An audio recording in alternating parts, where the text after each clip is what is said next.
Hello guys, आज की video में मैं एक क्वेश्चन का आंसर करना चाहता हूं जो किसी ने मुझसे पूछा कि मैं बार बार नो कांटेक्ट तोड़ रहा हूं, मैं क्या करूं। इस टॉपिक पे बात करने से पहले मैं कहूँगा प्लीज़ सब्सक्राइब कर दो मेरे चैनल को ताकि आने वाली हर एक वीडियो आपकी हेल्प कर सके। और अगर आपके क्वेश्चन हो आप पूछ सकते हैं इंस्टाग्राम पे, लिंक जो है डिस्क्रिप्शन में है। सो आप बार बार नो कॉन्टैक्ट क्यों तोड़ रहे हैं, सबसे पहले आपको इस चीज़ पे गौर करना चाहिए।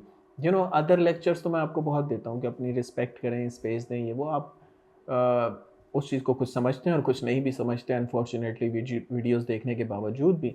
लेकिन आज इस चीज़ पे थोड़ा गौर करते हैं कि आप इस तरह की हरकतें करते क्यों हैं जानने के बावजूद भी।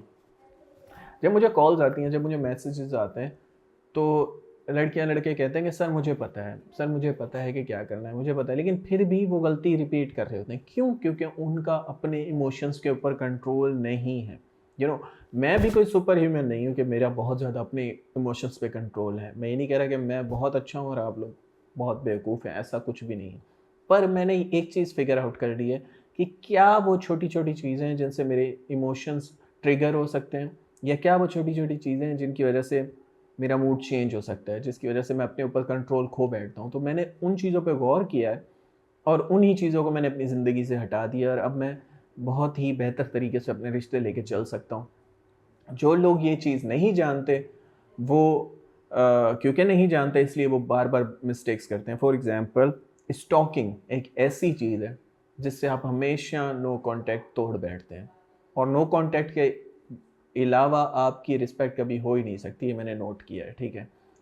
आप जितना नो कॉन्टैक्ट तोड़ते हैं, जितना उनको मैसेजेस करते हैं, कॉल्स करते हैं, उनको ये वैलिडेशन मिलती है कि आप कहीं जाने वाले नहीं हैं, आप हमेशा अवेलेबल हैं। तो जब आपके पास प्लान बी हो तो आप हमेशा बहुत रिलैक्स रहते हैं, इसलिए वो रिलैक्स रहते हैं, वो कभी आपके पास नहीं आते। सो पहली चीज़ जो आपको गौर करना है कि स्टॉकिंग तो कहीं आप नहीं कर रहे, जिसकी वजह से आपका दिमाग ख़राब हो जाता है।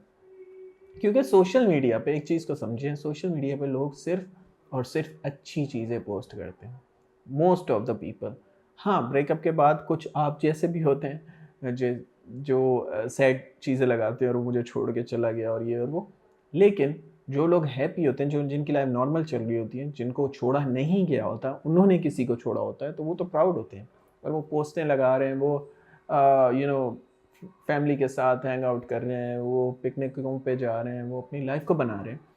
लेकिन आप जैसे लोग सैड होते रहते हैं उनकी चीज़ें देख के, क्योंकि आपको लगता है उनकी लाइफ बहुत अच्छी चल रही है, लेकिन लाज़मी नहीं कि अच्छी चल रही हो। ऐसा भी हो सकता है कि उनकी लाइफ में बहुत सी प्रॉब्लम्स चल रही हों और ऐसा भी हो सकता है कि वो अंदर से बहुत सैड हो, और ऐसा होता भी है। बाज़ औक़ात ऐसा होता है कि जब एक्स वापस आती है तो वो आके बोलती है कि ज़िंदगी बहुत मुश्किल थी तुम्हारे बगैर।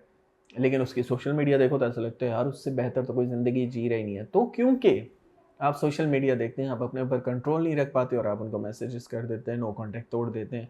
आपको लगता है वो किसी और को पटा लेगी, वो किसी और से चली जाएगी, ये वो सारी चीज़ें आप सोचते हैं। तो बस फर्स्ट ऑफ ऑल आपको स्टॉकिंग नहीं करनी, ठीक है? आई नो कैसा फ़ील होता है, आई नो बहुत हर्ट फ़ील होता है, आई नो बहुत ज़्यादा सवाल उठते हैं दिमाग में ऐसी सिचुएशन में क्या करूँ, लेकिन आपको अपने इमोशंस पे कंट्रोल रखना ही होगा, वरना वो आपकी कभी इज़्ज़त नहीं करेंगे। वो आपकी इज़्ज़त इसलिए नहीं कर रहे क्योंकि आपके इमोशंस पे कंट्रोल नहीं है।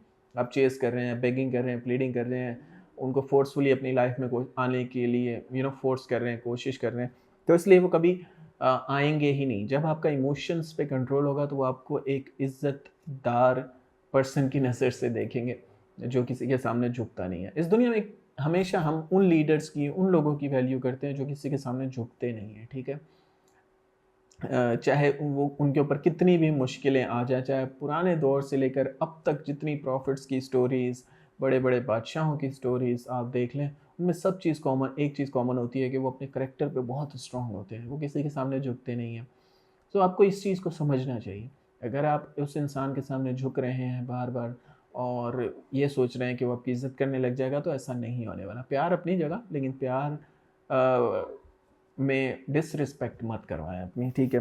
अपनी बेइज़्ज़ती इतनी मत करवाएँ कि अपनी इज़्ज़त ही खो बैठे। और एक और चीज़ कहूँगा, मैं लाज़मी ये नहीं कह रहा कि आप जो है वो उनको ब्लॉक कर दें, ठीक है? अगर आप स्टॉकिंग के बारे में जैसे कि बात हो रही थी, लाज़मी नहीं कि आप उनको ब्लॉक कर दें। बस मैं ये कहूँगा कि आप सोशल मीडिया से दूर हो जाएँ, एटलीस्ट 60 दिन तो दूर रहें, ताकि आपका माइंड रिलैक्स हो। जितना आप बार-बार उस चीज़ को देखते हैं ना, आपका दिमाग जो है वो भूलने की कोशिश करता है, लेकिन आप बार बार देखते हैं और अपने आपको रिमाइंड करवाते हो उस चीज़ के, यार ये चीज़ मेरी लाइफ में नहीं है, ये चीज़ मेरी लाइफ में नहीं है, तो फिर दुख ही होगा ना। मैं फ़रारी लेना चाहता हूँ फॉर एग्जांपल, मैं दिन में 10 बार फ़रारी की पिक्चर देखूँ तो बार बार मैं अपने दिमाग को याद दिला रहा हूँ कि तेरे पास फ़रारी नहीं है, तेरे पास फ़रारी नहीं है, और वो सैड होगा, और ज़्यादा टेंशन होगी, डिप्रेशन होगी। सो इसलिए इस चीज़ को रिमूव करें, वर्क करें उस चीज़ के ऊपर, लेकिन उस चीज़ को देखें मत तब तक जब तक वो आपको मिल ना जाए, ठीक है। और बाकी बस यही है कि ज़्यादातर लोग जो है वो गलती ये करते हैं कि वो स्टॉक करते हैं और दूसरों से बात भी करते हैं इस बारे में कि वो मुझे छोड़ के चली गई, तो आपको किसी और से बात भी नहीं करनी और अपने आप को वैल्यूएबल बनाना है। This is it. अगर आपके क्वेश्चंस हो आप पूछ सकते हैं इंस्टाग्राम पे, लिंक जो है वो डिस्क्रिप्शन में। Thanks for watching, you have a good day.